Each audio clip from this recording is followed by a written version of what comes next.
Semuanya, di episode ke-6 dari seri HTML ini, saya ingin menjelaskan tentang bagaimana cara membuat tabel menggunakan HTML. Berikut ini adalah format dari table element. Table element dibuka dengan tag table dan ditutup juga dengan tag table. Di dalam tag table ini ada t-head atau table head dan ada juga t-body atau table body. Nah, di dalam table head ini ada TR atau table row. Nah, satu row ini mewakili satu row pertama atau satu baris pertama dari table tersebut. Jadi satu TR di sini adalah baris pertamanya. Dan di dalam TR ini ada TH atau TH. Ini adalah table heading. Jadi heading 1 ini ada di dalam elemen TH yang pertama, heading 2 ada di dalam elemen TH yang kedua, dan seterusnya. Di bawah judul dari kolom-kolom ini atau di bawah heading-heading ini ada body dari tabel tersebut. Nah, ini termasuk di dalam T-body. Dan satu TR di dalam T-body mewakili satu baris di dalam sebuah tabel. Dan TD ini mewakili konten dari setiap selnya. TD ini adalah table data. Untuk lebih jelasnya, mari kita coba membuat tabel menggunakan HTML. Kita buka code editor kita ya teman-teman, dan seperti biasa, save dulu filenya sebagai HTML file. Saya akan kasih nama table.html. Lalu kita buat boilerplate-nya dulu ya teman-teman, atau template HTML-nya dengan mengetik HTML lalu tekan tab. Untuk title-nya saya akan kasih title table. Nah, di sini mari kita buat table element. Yang teman-teman bisa ketik table lalu tab juga. Sekarang table elemennya udah jadi ya teman-teman.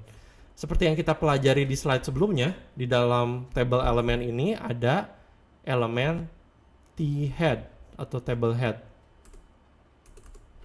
Dan ada juga t-body atau table body. Di dalam t-head ini kita harus buat dulu row-nya. Kita buat satu row, satu elemen tr. Lalu di dalam row ini kita akan buat kolom-kolomnya dengan elemen th atau table heading. Nah, misalkan saya ingin membuat satu tabel dengan kolom yang pertama, misalkan untuk nama, lalu kolom yang kedua, kota kelahiran, misalnya, dan yang ketiga, TH yang ketiga, hobi. Oke, kalau kita save ya teman-teman, lalu kita buka filenya.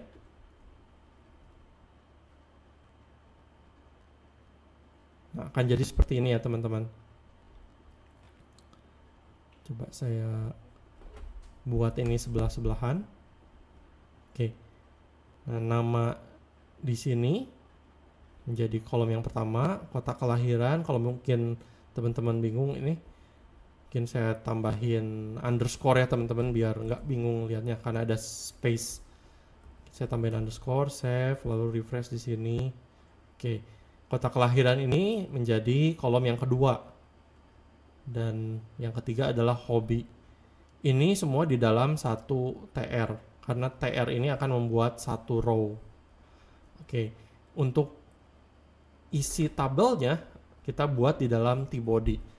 Kita buat juga TR-nya ya teman-teman. Nah, ini akan menjadi satu row. Dan kita buat datanya dengan elemen TD. Misalkan yang pertama namanya Abdul. Lalu TD yang kedua adalah kota kelahiran, misalkan Bandung. Lalu TD yang ketiga hobinya, misalkan makan gitu ya teman-teman. Kita coba lihat dulu hasilnya, kita save lalu refresh di sini. Nah, seperti ini teman-teman. Nih kolom yang pertama, kolom kedua kota kelahiran, kolom ketiga hobi. Nah, di sini nggak ada bordernya ya teman-teman. Untuk memberi border, kita bisa kasih atribut di tag pembuka table dengan atribut border. Misalkan kita buat 1 pixel, bisa kasih 1 seperti ini ya teman-teman. Dalam tanda petik 1. Oke, bisa di cancel. Lalu refresh. Nah, sekarang ada bordernya teman-teman. Kalau mungkin border ini cukup terlihat oldies ya teman-teman. Tapi nanti kita akan belajar CSS dan kita bisa bikin border yang lebih terlihat modern dengan menggunakan CSS. Untuk sekarang kita pakai border ini dulu. Misalkan kita mau buat data yang lainnya, kita buat row yang lainnya dengan cara mengcopy TR ini ya teman-teman. Ini akan menjadi row yang kedua. Misalkan set yang keduanya namanya Bambang, kotanya Jakarta, lalu hobinya tidur misalnya ya teman-teman. Save, lalu refresh lagi di sini. Kita dapat row yang kedua. Dan seterusnya ya. Misalkan kita mau tambahkan 1 row lagi, kita bisa copy TR-nya menjadi nambah 1 row lagi. Lalu kita rubah TD-nya, table datanya. Misalkan Chandra ya.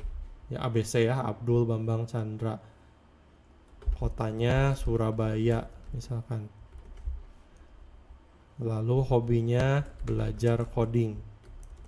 Nah, teman-teman bisa save lagi, lalu refresh lagi. Nah, seperti ini teman-teman. Jadi kita dapat 3 row dan 1 row ini diwakili oleh 1 TR. Kalau misalkan teman-teman mau menggabungkan nih atau merge, misalkan kolom yang ke-1 dan kedua, Abdul dan Bandung misalnya. Kalau kita mau merge, caranya adalah dengan menambahkan atribut call span. Jadi kita cuman buat 2 TD, tapi yang TD pertama ini mengambil 2 kolom. Jadi call span-nya 2 ya teman-teman. Lalu kita coba save. Ini hasilnya akan seperti apa nih. Nah, akan jadi seperti ini. Kalau kita mau merge kolomnya, itu dengan call span 2. Dia akan mengambil 2 kolom seperti itu teman-teman. Nah, sekian pembahasan tentang table. Kalau video ini membantu teman-teman, teman-teman boleh like videonya dan juga subscribe channel ini. Terima kasih teman-teman, sampai jumpa di video selanjutnya. God bless you.